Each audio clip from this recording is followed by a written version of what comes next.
Today.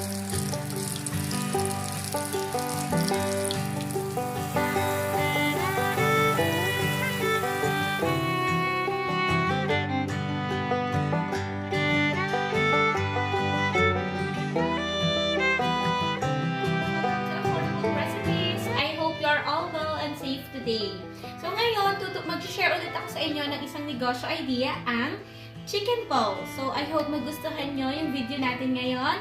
Kaya naman ano pang hinihintay natin? Mag-start na tayo. Okay guys, so ang kailangan lang naman natin is chicken breast.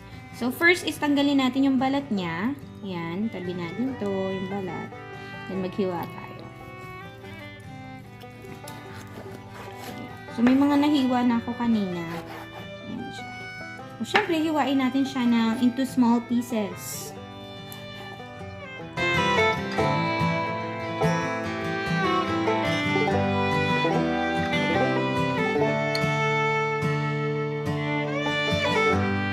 Guys, so ito na yung ating chicken breast na kinat natin into small pieces. Ngayon, lalagyan na natin siya ng spices.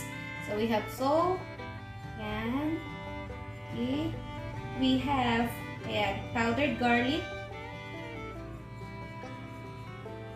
and then pepper, and paprika.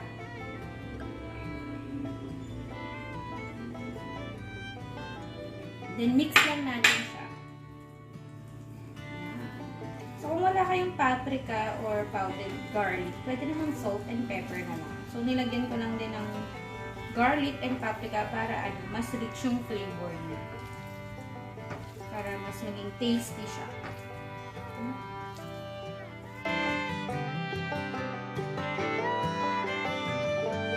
Okay, so lagyan na natin ng coating yung ating chicken breast. So kuha tayo ng isa. Okay, then lagay natin dito sa may egg. After natin lagay sa may egg, lagay natin dito sa ating flour. I-shape lang natin siya ng circle.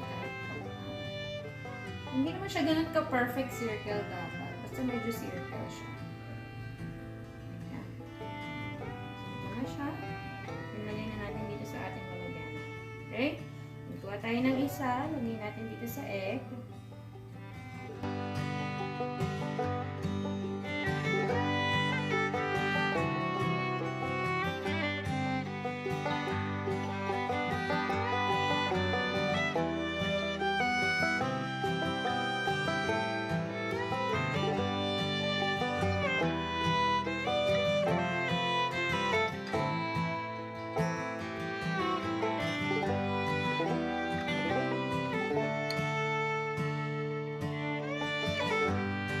So, tapos na tayo mag-coat ng ating chicken balls. Magpiprito na tayo ngayon. Okay?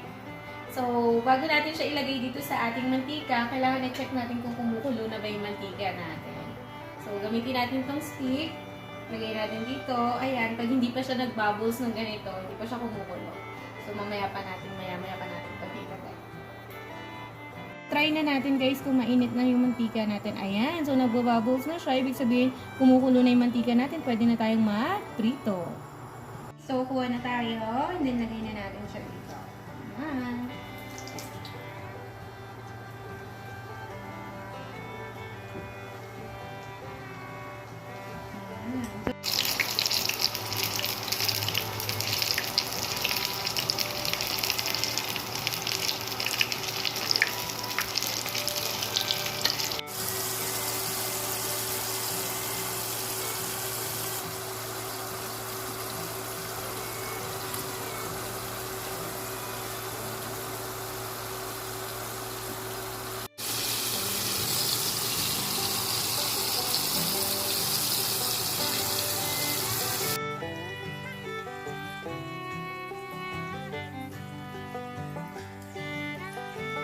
Okay, so tuhugin na natin yung ating mga nalutong chicken ball. So kanina habang inaantay ko maluto yung iba, naglalagay na ako sa stick.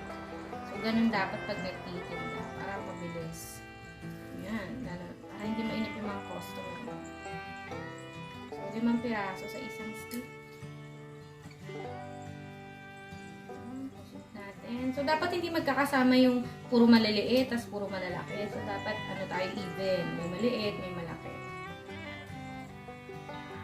Okay guys, so ito na yung ating chicken balls. So, perfect to, naka-partner ng suka at ng gravy.